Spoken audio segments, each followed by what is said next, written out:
This morning at 9:45 a.m., the atmosphere in the hearing room shifted. I felt it. Everyone present felt it. We were 90 minutes into the closed-door testimony when the defense team realized their strategy had collapsed. The reports you're seeing today claim the defendant broke down. And knowing how the media operates, you might dismiss that as hyperbole or clickbait, but I was there. And I need you to understand that what happened wasn't a standard emotional outburst. It wasn't tears. It wasn't shouting. It was something far more significant for a prosecutor to witness. It was a calculated total loss of control when the former president was faced with the one witness he couldn't intimidate, his own daughter. I've prosecuted heads of state and organized crime figures. I know the look of a defendant who realizes the walls are closing in. He didn't scream. He simply crumpled. Let me tell you why. It wasn't because of the thousands of emails we've already entered into evidence. It wasn't because of the surveillance tapes from the Florida property. It was because of a single specific item the witness identified under oath. A red folder. Why did this one folder cause the defendant to slump in his chair and whisper frantically to his attorneys when boxes of classified documents didn't faze him? Because that red folder proves the one thing that turns a mishandling case into a prison sentence. Intent. I'm going to walk you through exactly what she said line by line. I'm going to describe the documents she identified so you can visualize them as clearly as if you were holding them, because the words themselves are the evidence. I've spent years tracking these documents. I know where the bodies are buried in this case. If you want the truth about this trial without the media filter, subscribe. I'll walk you through it. Let me take you inside the room. When the witness took the stand, the room went dead silent. You could hear the hum of the HVAC system. The defense team expected her to do what family members usually do in these situations: plead the fifth or rely on a sudden loss of memory. I don't recall. I can't remember. I'm not sure. That is the standard playbook. But she didn't use the playbook. She didn't look at her father. She looked at the prosecutor. And when asked about the movement of boxes to the Bedminster property in June of 2024, she said one word: yes. I want you to visualize the timeline she just laid out. This wasn't about vague memories. This was about specific instructions given on a specific Tuesday in June. Listen to the precision of this answer. I'm going to break down the three key questions that dismantled the defense. Question 1. Did you receive instructions to move specific materials before the FBI search? Her answer: I was told to ensure the personal correspondence was separated from the business records. That sounds innocent enough, right? But then came question 2. Question 2. Who gave that order? Her answer: the defendant. And finally, the question that sucked the oxygen out of the room. Question 3. Did you see what was inside the boxes marked personal? In my experience, vagueness is a shield. Today, she dropped the shield. She described the contents with photographic detail. She didn't say papers. She described government markings. She described foreign intelligence summaries, and she described that red folder. I want you to understand the weight of that admission. It removes the plausible deniability defense entirely. It destroys the rogue staffer argument. The defense has spent 18 months arguing that low-level aides moved these boxes without the former president's knowledge. They claimed he was too busy running the country or running a campaign to know what was being packed. The witness just testified that he not only knew, he directed it. If you could see the faces of the defense attorneys at that moment, you would have seen the blood drain from their cheeks. They knew what I knew. You can't cross-examine a family member and call her a liar without alienating the jury forever. She confirmed the order. She confirmed the knowledge, and she confirmed the cover-up. That's what she said. Now, let me show you how he reacted, because the behavior I observed tells a story just as damning as the testimony itself. I watched the hands. I watched the eyes. That's where the truth lives. When you hear reports that the defendant broke down, you might imagine sobbing. But in a legal context, a breakdown is the collapse of a strategy. It's the moment the accused realizes the mask no longer fits. Throughout the civil fraud trials in New York, and even during the early procedural hearings of this case, the former president maintained a posture of defiance. Chin up, leaning back, glaring at the bench. He was projecting strength.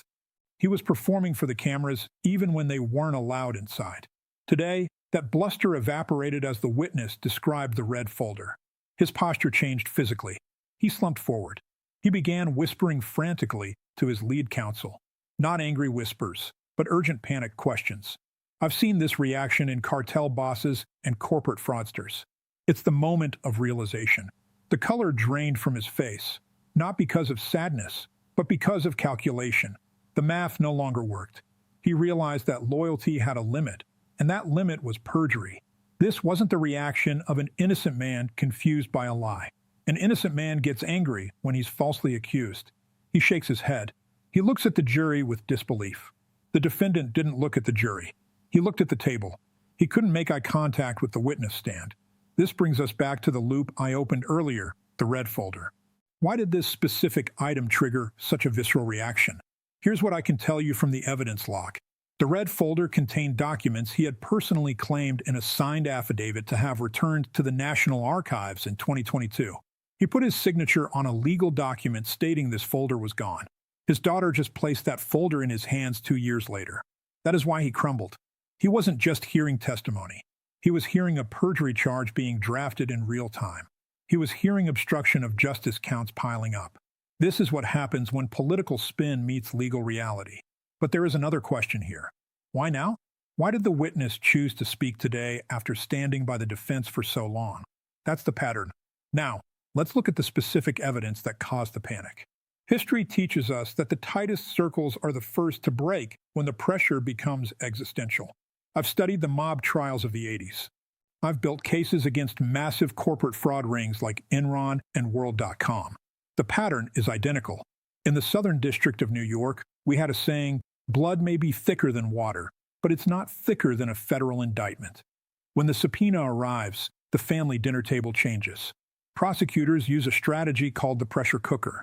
We don't try to flip the strangers first. We apply pressure to those who have the most to lose. The witness isn't just a daughter. She is a business entity. She has assets. She has a reputation she's trying to rebuild. And she has her own legal exposure. If she lied on the stand to protect the defendant, she would be committing a felony. She would be risking prison time herself. This isn't betrayal. In the eyes of the law, this is self-preservation. We saw this with the Gambino crime family. We saw this in the insider trading scandals of the 90s. The patriarch relies on the silence of the children, assuming that familial bond is stronger than the penal code. It rarely is. When the witness walked into that hearing room, she made a calculation. She could protect the defendant and destroy herself. Or she could tell the truth and survive. I want you to consider the psychology here. She knows the evidence we have. She knows we have the surveillance tapes. She knows we have the flight logs.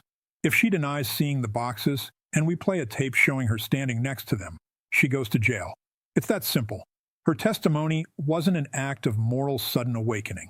It was a survival instinct. The defense knows this. That's why they didn't cross-examine her aggressively. You can't attack a witness for telling the truth when you know the prosecution has the receipts to back it up. They let her step down without laying a glove on her. That silence from the defense table was deafening. I want to hear from you in the comments. Hear from based on what I've just described. Do you think she's testifying to save the country or to save herself? I read every response. Now, let's go back to that red folder because self-preservation explains why she spoke, but the content of that folder explains why it's fatal for the defense. Let's dig deep into this evidence. I want to be precise about what the red folder actually represents. Some of you might be thinking, it's just paper. Does it really matter if it was in a red folder or a cardboard box? Yes, it matters. In fact, it is the entire ball game in criminal law. Proving the act is easy. We know he took the documents. That's the actus re, the guilty act.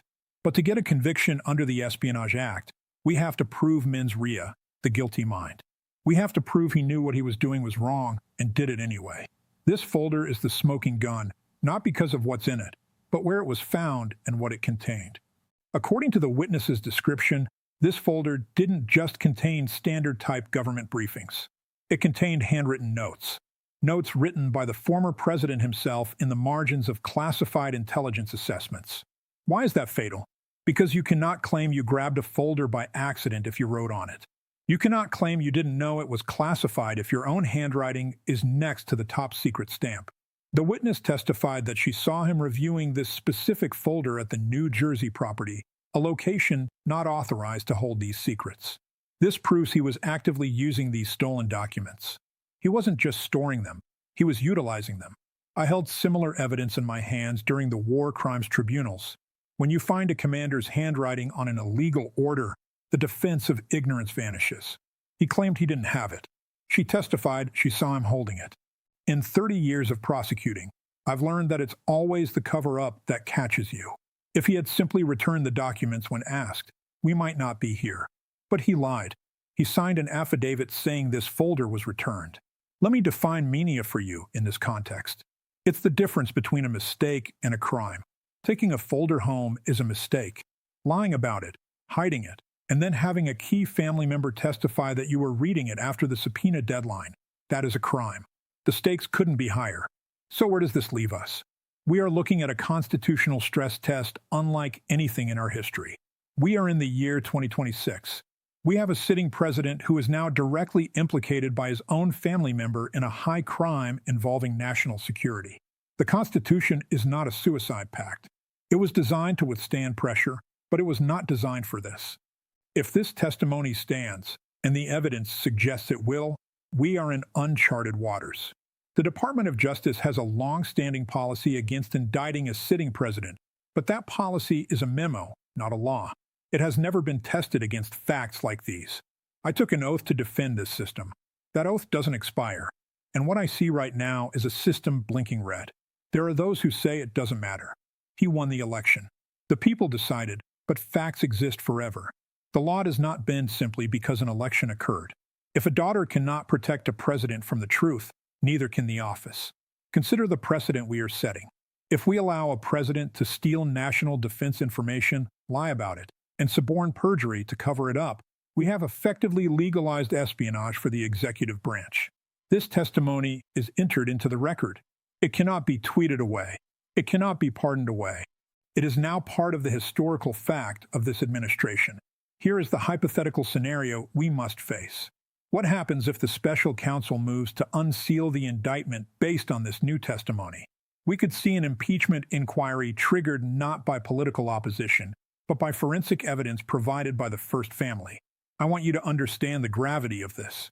This isn't about politics. It's about whether the nuclear codes, our intelligence assets, and our military plans are secure. If the person holding them treats them like personal souvenirs and lies to the FBI about them, the danger is real. I've seen how fragile democracies can be. I've seen systems collapse when the powerful are allowed to operate outside the rules. We are closer to that edge than many people realize. But the fact that this testimony happened, the fact that a witness sat in that chair and told the truth despite the immense pressure to lie, gives me hope.